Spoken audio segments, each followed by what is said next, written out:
Hello, happy home മേക്കറിന്റെ ഒരു പുതിയ വീഡിയോയിലേക്ക് നിങ്ങൾക്ക് എല്ലാവർക്കും സ്വാഗതം. ഇന്ന് നമുക്ക് അടിപൊളിയായിട്ടുള്ള ഒരു ഫിഷിന്റെ ഐറ്റം ചെയ്താലോ. നമ്മൾ ഇന്ന് ചില്ലി ഗാർലിക് ഫിഷ് ഫ്രൈ ആണ് ചെയ്യുന്നത്. ഇത് ഒരുപാട് സ്പൈസി ആയിട്ടുള്ള ഒരു ഐറ്റം അല്ല, ചെറുതായിട്ടൊരു മധുരമുള്ള ഒരു ഐറ്റമാണ്. അന്ന് അതേസമയം ഒരുപാട് മധുരിപ്പൊന്നുമില്ല കേട്ടോ. വളരെ സിമ്പിൾ ആയിട്ട് തയ്യാറാക്കാൻ പറ്റുന്ന ഒരു സംഭവമാണ് ഇത്. ഫ്രൈഡ് റൈസിന്റെ കൂടെ, ചപ്പാത്തിയുടെ കൂടെ, നാനിന്റെ കൂടെ ഒക്കെ അടിപൊളി കോമ്പിനേഷനാണ്. അപ്പൊ എങ്ങനെയാണ് ഇത് തയ്യാറാക്കിയത് വേഗം തന്നെ വീഡിയോ ഒന്ന് കണ്ടു നോക്കിയാലോ. നമുക്കിന്ന് അടിപൊളിയായിട്ടുള്ള ചില്ലി ഗാർലിക് ഫിഷ് ഉണ്ടാക്കാം. അപ്പൊ നമുക്ക് ആദ്യം ഇതിന് വേണ്ട ഫിഷൊക്കെ ഒന്ന് മാരിനേറ്റ് ചെയ്ത് ഫ്രൈ ചെയ്തിട്ട് എടുക്കണം. അപ്പൊ അതിന് വേണ്ടിയിട്ട് ഞാനിവിടെ ഒരു 300 ഗ്രാമോളം ഫിഷ് എടുത്തിട്ടുണ്ട്.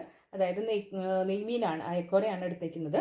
അത് സ്ലൈസസ് ആക്കി അതിൽ മുള്ള് വരാത്ത രീതിയിൽ സ്ക്വയർ പീസസ് ആക്കി കട്ട് ചെയ്ത് ക്ലീൻ ചെയ്ത് വാഷ് ചെയ്തൊക്കെ വെച്ചേക്കുന്നതാണ്. ഇനി ഇതിലേക്ക് വേണ്ട മാരിനേഷൻ നമുക്ക് തയ്യാറാക്കാം. ഇതിലേക്ക് ആദ്യം തന്നെ നമുക്ക് കുറച്ച് പെപ്പർ പൗഡർ ചേർത്ത് കൊടുക്കാം. ഇനി ഇതിലേക്ക് ആവശ്യത്തിനുള്ള ഉപ്പ് ചേർത്ത് കൊടുക്കാം. ഒരൽപ്പം മഞ്ഞൾപ്പൊടി ചേർത്ത് കൊടുക്കാം. ഇനി ഇതിലേക്ക് 1 ടീസ്പൂൺ അളവിൽ ജിഞ്ചർ ഗാർലിക് പേസ്റ്റ് ചേർത്ത് കൊടുക്കുന്നുണ്ട്. ഇനി നമുക്കിത് നല്ലതുപോലെ ഒന്ന് കോട്ട് ചെയ്തിട്ട് എടുക്കണം. മീനിന്റെ പീസസിൽ പൊടിയാത്ത രീതിയിൽ വളരെ സ്ലോവിൽ നമുക്കിതൊന്ന് പരട്ടിയെടുക്കാം. ഇപ്പൊ നമ്മൾ ഇട്ട് കൊടുത്ത പൊടികളും അതുപോലെ ജിഞ്ചർ ഗാർലിക് പേസ്റ്റും ഒക്കെ നല്ലതുപോലെ പരട്ടി വെച്ചിട്ടുണ്ട്. ഇതിനി ഒരു 1-1.5 മണിക്കൂറോളം നമുക്ക് ഫ്രിഡ്ജിൽ സൂക്ഷിക്കാം. ഫ്രിഡ്ജിൽ തന്നെ സൂക്ഷിക്കണം. നമ്മൾ തേച്ച് കൊടുത്തിട്ടുള്ള മസാല കറക്റ്റായിട്ട് മീനിൽ പിടിക്കാൻ വേണ്ടിയിട്ടാണ് പ്രത്യേകം പറയുന്നു. ഫ്രിഡ്ജിൽ തന്നെ 1 മണിക്കൂറോളം നമുക്കിതൊന്ന് അടച്ചു വെക്കാം. അതിനുശേഷമാണ് ബാക്കി കാര്യങ്ങളൊക്കെ ചെയ്യുന്നത്. അപ്പൊ നമുക്ക് വെയിറ്റ് ചെയ്യാം. നമ്മുടെ മീനിവിടെ നല്ലതുപോലെ സെറ്റായിട്ട് വന്നിട്ടുണ്ട്. ഇനി ഇതിലേക്ക് നമുക്ക് കുറച്ച് ഇൻഗ്രീഡിയൻസും കൂടെ ചേർക്കാനുണ്ട്. ഇതിലേക്ക് നമുക്ക് ഒരല്പം കാശ്മീരി മുളക് പൊടി ചേർത്ത് കൊടുക്കാം. നല്ലൊരു കളർ കിട്ടാൻ വേണ്ടി മാത്രമാണ് നമ്മൾ ഓൾറെഡി ഇതിൽ പെപ്പർ പൗഡർ അല്ലെങ്കിൽ കുരുമുളക് പൊടി ചേർത്ത് കൊടുത്തേക്കുന്നതാണ് കേട്ടോ. ഇനി നമുക്ക് ഇതിലേക്ക് 1.5 ടീസ്പൂണോളം കോൺഫ്ലവർ ചേർത്ത് കൊടുക്കാം. ഞാൻ ഇതിലേക്ക് മുട്ടയൊന്നും ചേർത്ത് കൊടുക്കും. ഇതിലേക്ക് ഒരു 2 ടീസ്പൂൺ അളവിൽ മൈദ ചേർത്ത് കൊടുത്തിട്ടുണ്ട്. ഇനി നമുക്കിത് നല്ലതുപോലെ ഒന്ന് മിക്സ് ചെയ്തിട്ട് എടുക്കണം. നമ്മൾ ഇതൊന്ന് ഫിഷിൽ കോട്ടായി വരുന്ന രീതിയിൽ ഒന്ന് പതുക്കെ വേണം ചെയ്യാൻ. ചിക്കൻ ചെയ്യുന്ന പോലെയല്ല, മീൻ പെട്ടെന്ന് ഉടഞ്ഞു പോവും. അതുകൊണ്ട് വളരെ സ്ലോലി നമുക്ക് ഇതൊന്ന് കോട്ട് ചെയ്തിട്ട് എടുക്കാം.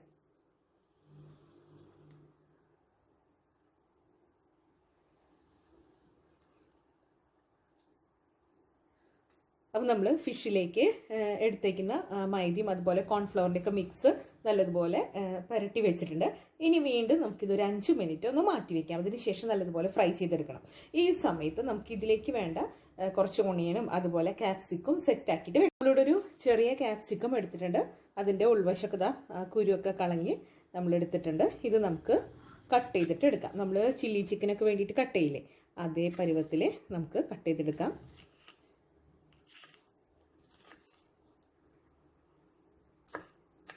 ഇതുപോലെ നമുക്ക് കട്ട് ചെയ്തിട്ട് എടുക്കാം. നമ്മൾ ക്യാപ്സിക്കം കട്ട് ചെയ്ത് വെച്ചു. ഇനി ഇതിലേക്ക് വേണ്ടത് സവോളയാണ്. നിങ്ങളുടെ കയ്യിലുള്ള സവോള ചെറുതാണെങ്കിൽ 2 എണ്ണം എടുക്കാം, വലുതാണെങ്കിൽ 1 എണ്ണം മതിയാവും. അതും നമ്മുടെ ക്യാപ്സിക്കം കട്ട് ചെയ്ത പോലെ തന്നെ നമുക്ക് കട്ട് ചെയ്തിട്ട് എടുക്കാം. വലിയ പീസായി തന്നെയാണ് കട്ട് ചെയ്തെടുക്കുന്നത്. കണ്ടോ, ഇതുപോലെ നമുക്ക് കട്ട് ചെയ്തിട്ട് മാറ്റി വയ്ക്കാം. അപ്പോൾ നമ്മുടെ സവോളയും ക്യാപ്സിക്കും റെഡി ആയിട്ടുണ്ട്. ഇനി ഇതിലേക്ക് നമ്മൾ വേറെ പച്ചമുളക് അതുപോലെ ഇഞ്ചിയും ഒന്നും തന്നെ ചേർക്കുന്നില്ല. ഇത്രയാണ് ആവശ്യമായിട്ടുള്ളൂ. ഇനി നമുക്ക് ഇതിലേക്ക് വേണ്ട സോസും കൂടെ എടുത്ത് വെക്കാം. അപ്പോൾ ഇതിനെ പെട്ടെന്ന് നമുക്ക് ഫിഷ് ഫ്രൈ ചെയ്ത് കഴിഞ്ഞാൽ നമ്മുടെ ഈ ഒരു കറി സെറ്റാക്കാം. ഞാനിവിടെ ഒരു ബൗൾ എടുത്ത് വെച്ചിട്ടുണ്ട്. ഇതിലേക്ക് 1.5 ടീസ്പൂൺ സോയാ സോസാണ് എടുത്തേക്കുന്നത്. നിങ്ങൾ ഡാർക്ക് സോയയാണ് യൂസ് ചെയ്യുന്നതെങ്കിൽ അതിനനുസരിച്ച് അളവിൽ വ്യത്യാസം വരുത്തേണ്ടത്. ഇനി ഇതിലേക്ക് ചില്ലി ഗാർലിക് സോസാണ് യൂസ് ചെയ്യുന്നത്.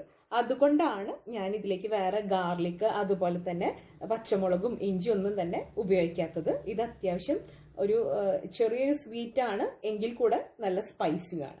അപ്പൊ ഇതാണ് യൂസ് ചെയ്യുന്നത്. ഇതൊരു 3 ടീസ്പൂണോളം നമുക്ക് യൂസ് ചെയ്യാം. ഇനി ഇതിലേക്ക് ടൊമാറ്റോ സോസ് ഒന്നും തന്നെ നമ്മൾ ആഡ് ചെയ്യുന്നില്ല, ഇത്രേ ആവശ്യമുള്ളൂ.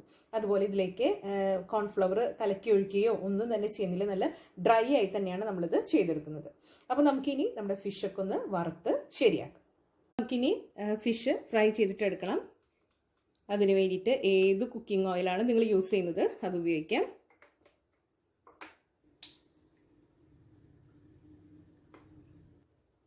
ചൂടായ എണ്ണയിലോട്ട് നമുക്ക് ഫിഷ് ഇട്ട് കൊടുക്കാം.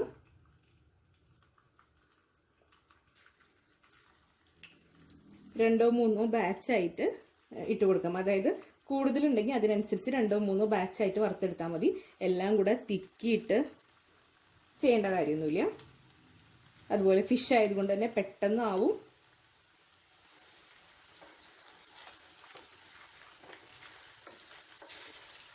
നല്ലതുപോലെ ഒന്ന്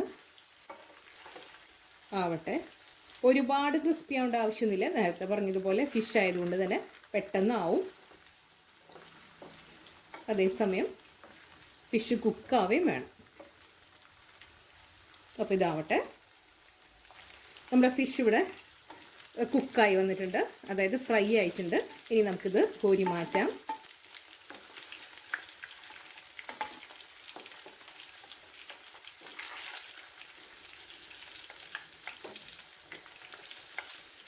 ബാക്കി ഫിഷും കൂടെ വറുത്തെടുക്കാം.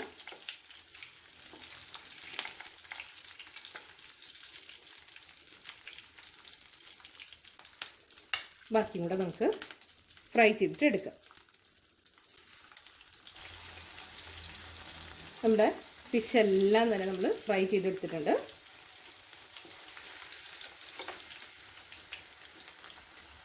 ഇനി നമുക്ക് ഈ ഓയിൽ മാറ്റാം. ഞാനിനി ബാക്കി പ്രൊസീജിയർ ചെയ്യുന്നതൊക്കെ, ബാക്കി കാര്യങ്ങളൊക്കെ ചെയ്യുന്നത് ഒലീവ് ഓയിലാണ്, അതല്ലെങ്കിൽ ബട്ടർ യൂസ് ചെയ്യാം. അപ്പോൾ നമുക്ക് ഈ ഓയിൽ മാറ്റാം. ഇനി അതല്ല, നിങ്ങൾക്ക് ഒലീവ് ഓയിലും ബട്ടറും ഒന്നും താല്പര്യമില്ലെങ്കിൽ ഇതിൽ നിന്ന് ഒരു 1.5 ടീസ്പൂണോളം ഓയിൽ ഇതിൽ വെച്ച് ബാക്കിയൊക്കെ മാറ്റാം. ഞാനിവിടെ കംപ്ലീറ്റ് ഓയിൽ മാറ്റി. ഇനി ഇതിലേക്ക് 1 ടീസ്പൂൺ അതല്ലെങ്കിൽ 1.5 ടീസ്പൂൺ ഒലീവ് ഓയിലാണ് ചേർത്ത് കൊടുത്തേക്ക്. ഒലീവ് ഓയിലിലേക്ക് നമ്മൾ കട്ട് ചെയ്ത് വെച്ചിരിക്കുന്ന ക്യാപ്സിക്കും അതുപോലെ ഓണിയനും ചേർത്ത് കൊടുത്തു. നല്ലതുപോലെ ഒന്ന് മിക്സ് ചെയ്ത് കൊടുക്കാം. ഇനി ഇതൊന്ന് വാടിയാൽ മതി, വല്ലാതെ കുക്കായി കുഴഞ്ഞു പോകേണ്ട ആവശ്യമൊന്നുമില്ല. ഇനി നമുക്കിതിലേക്ക് നമ്മൾ എടുത്തു വെച്ചേക്കുന്ന സോസ് ഉണ്ടല്ലോ, അത് ഒഴിച്ചു കൊടുക്കാം. ഈ പ്രൊസീജിയറൊക്കെ തന്നെ നമ്മൾ ഹൈ ഫ്ലെയിമിലാണ് ചെയ്യുന്നത്. ഈ ബൗളിലേക്ക് ഒരു 2 ടീസ്പൂൺ വെള്ളം കൂടെ ചേർത്ത് മിക്സ് ചെയ്ത് ഇതിലേക്ക് ഇട്ട് കൊടുക്കാം. വെള്ളം കൂടെ ചേർത്ത് കൊടുത്തു. നല്ലതുപോലെ മിക്സ് ചെയ്യാം. ഇതിലേക്ക് ഒരല്പം പെപ്പർ പൗഡർ ചേർത്ത് കൊടുക്കുന്നുണ്ട്. നമ്മൾ ഓൾറെഡി ഫിഷിൽ ജിഞ്ചർ ഗാർലിക് പേസ്റ്റും പെപ്പർ പൗഡറൊക്കെ ചേർത്തുകൊണ്ട് ഇനി ഇതിലേക്ക് എക്സ്ട്രാ ഒന്നും തന്നെ ചേർക്കുന്നില്ല. ഇനി അതല്ല, നിങ്ങൾക്ക് ഈ ഒരു സോസിൻ്റെ ടേസ്റ്റ് ഇപ്പോൾ നോക്കിയിട്ട് ഇതിലെന്തെങ്കിലും കുറവ് ഫീൽ ചെയ്യുകയാണെങ്കിൽ ചേർത്ത് കൊടുക്കാം. ഞാനിപ്പോൾ ഇതിലേക്ക് ഡയറക്റ്റ് നമ്മൾ എടുത്ത് വെച്ചിരിക്കുന്ന ഫിഷ് ഫ്രൈ ചേർത്ത് കൊടുക്കുകയാണ്. ഹൈ ഫ്ലെയിം തന്നെയാണ് ഇട്ട് കൊടുത്തേക്കുന്നത്. ഇനി ഈ സോസ് ഫിഷിൻ്റെ കൂടെ നല്ലതുപോലെ ഒന്ന് മിക്സ് ചെയ്ത് ഡ്രൈ ആയിട്ട് വരണം. നമ്മളിതിലേക്ക് വേറെ കളറൊന്നും തന്നെ ചേർക്കുന്നില്ല. ഇത് നന്നായിട്ടൊന്ന് ഡ്രൈ ആയിട്ട് വരണം. നമ്മുടെ ഫിഷ് നല്ലതുപോലെ കണ്ടോ ഡ്രൈ ആയി സെറ്റ് ആയിട്ടുണ്ട്. ഇതിൽ റെഡും യെല്ലോ ഒക്കെ ക്യാപ്സിക്കം ചേർക്കുകയാണെങ്കിൽ കുറച്ചുകൂടി കളർഫുള്ളായിരിക്കും. ഞാനിപ്പോൾ ഏറ്റവും ബേസിക് ആയിട്ടുള്ള സാധാരണ നമുക്ക് പെട്ടെന്ന് കിട്ടുന്ന കാര്യങ്ങൾ മാത്രമാണ് ഇതിൽ യൂസ് ചെയ്തിട്ടുള്ളത്. ഇനി നമുക്ക് ഗ്യാസ് ഓഫ് ചെയ്യാം. ഇനി ഇതൊരു സെർവിങ് ഡിഷിലോട്ട് മാറ്റാം. അതിനുശേഷം ഇതിൽ കുറച്ച് വൈറ്റ് എള്ളും കൂടെ, വെള്ള എള്ളും കൂടെ ചേർത്ത് കഴിഞ്ഞാൽ ടേസ്റ്റും അടിപൊളിയായിരിക്കും, കാണാനും അടിപൊളിയായിരിക്കും. അങ്ങനെ നമ്മുടെ വളരെ ടേസ്റ്റി ആയിട്ടുള്ള ചില്ലി ഗാർലിക് ഫിഷ് ഇവിടെ റെഡി ആയിട്ടുണ്ട്. അപ്പോൾ നമ്മുടെ വളരെ ടേസ്റ്റി ആയിട്ടുള്ള ചില്ലി ഗാർലിക് ഫിഷ് ഫ്രൈ ഇവിടെ റെഡി ആയിട്ടുണ്ട്. ഇനി നമുക്ക് ഇതിൻ്റെ മുകളിലേക്ക് കുറച്ച് വെളുത്ത എള്ള് ഇട്ട് കൊടുക്കാം. നല്ല ടേസ്റ്റുമാണ്, അതുപോലെ നല്ല ലുക്കുമാണ്. അപ്പോൾ ഇതാ എല്ലാം സെറ്റായി. അപ്പോൾ ഇന്നത്തെ നമ്മുടെ അടിപൊളിയായിട്ടുള്ള fish item chilli garlic fish fry ഇവിടെ റെഡി ആയിട്ടുണ്ട്. ഇത് അല്പം സ്വീറ്റ് ആയിട്ടുള്ളൊരു ഡിഷാണ്. നമുക്കിത് ഫ്രൈഡ് റൈസിൻ്റെ കൂടെ, ചപ്പാത്തിയുടെ കൂടെ, പൊറോട്ടയുടെ കൂടെ, നാലിൻ്റെ കൂടെ അടിപൊളി കോമ്പിനേഷനാണ്. അപ്പോൾ ഇന്നത്തെ നല്ല അടിപൊളിയായിട്ടുള്ള ഈ ഐറ്റം നിങ്ങൾക്ക് എല്ലാവർക്കും ഇഷ്ടപ്പെട്ടു എന്ന് ഞാൻ കരുതുന്നു. ഇഷ്ടപ്പെട്ടെങ്കിൽ ലൈക്ക് ചെയ്യാനും ഷെയർ ചെയ്യാനും സബ്സ്ക്രൈബ് ചെയ്യാനും മറന്നു പോകരുത്. അടുത്തൊരു അടിപൊളി റെസിപ്പിയുമായി വീണ്ടും കാണാം. അതുവരേക്കും താങ്ക് യു.